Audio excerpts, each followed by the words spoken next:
This is Jamie Drummond for Good Food Revolution. I am here at Vivinum with Maria Muster from Styria in Austria. How are you today, Maria? I'm fine. Now, please tell me a little bit about what you do down in Styria, because I've been fascinated by these wines I've been tasting over the last 10 minutes. Okay. We are natural wine producers. We have a biodynamic wine estate, and we believe that wines which are naturally produced, which are not manipulated, at the end they are the best wines. They are not just healthy, they are just fine to drink, they are rich, they are complex, they are interesting, they are much more, they have much more life, and for us it's all about having vital wines and products which are still alive. Now, what do you say to those people, the naysayers like Chapoutier, for example, who will put down natural wines and say that many of them are faulted, many of them are bad?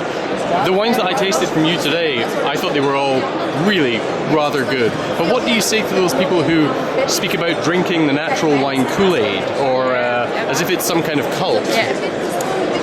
I think it's their opinion, and very often we stick to certain concepts.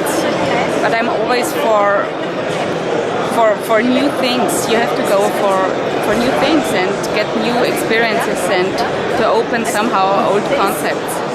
And finally, the consumer decides whether he likes the wine and what is really wine for. Now, the wines that we tasted today, I was really fascinated in the varietals that you had. You had Chardonnay, known as Morillon.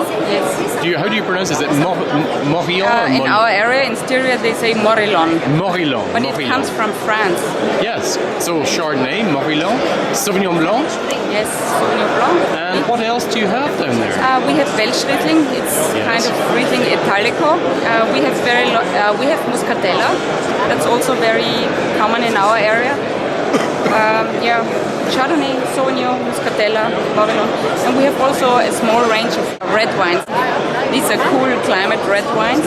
They are more, cooler and more elegant. Not really, not this full-bodied red wines. So that would be Zweigelt and. Zweigelt. We have Blauer Wildbacher. It's a very old variety now from our region, and we have also some Blaufränkisch.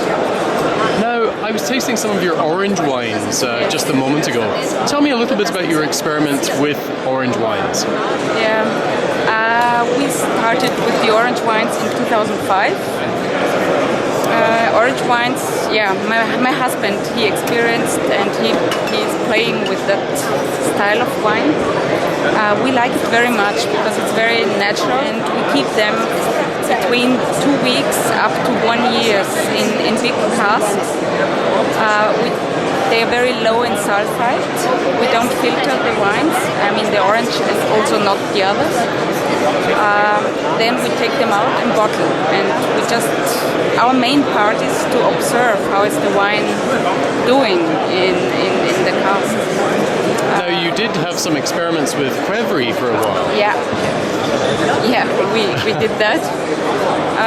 Our Qvevri experience was quite short, for a few years.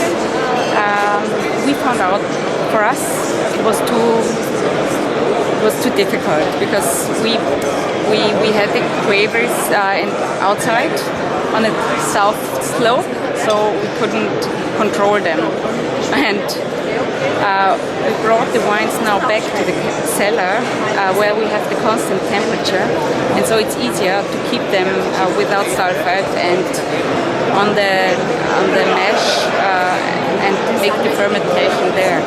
So when you're making these orange wines, these are all with Sauvignon Blanc?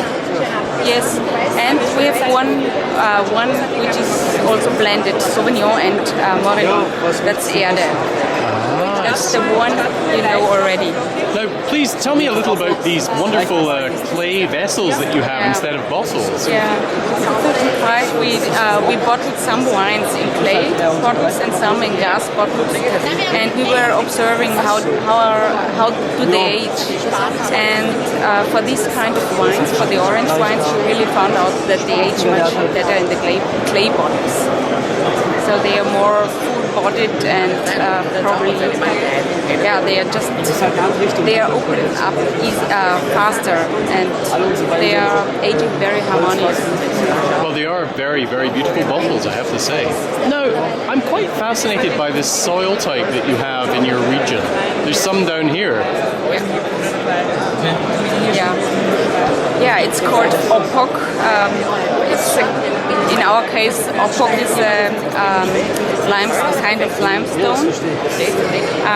It has a very strong smell and also taste, and it goes through the whole range of wines. You always see this kind of soil reflected. And Opok is not the name of the soil, it's what people, they call it Opok. They call it in our area as well in Slovenia. And Opok is more the type of how they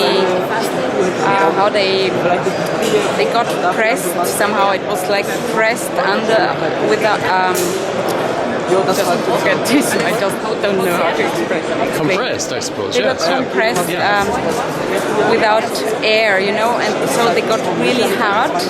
And with ice and frost, and over the thousands of years, they are just splitting up like this. And yeah, they are the soul of our wine. That's why our whole wine is named after the Opok. Like this is Morillon from Opok, or Sauvignon. We have all. This is our line. It's all. It all relates to our soil.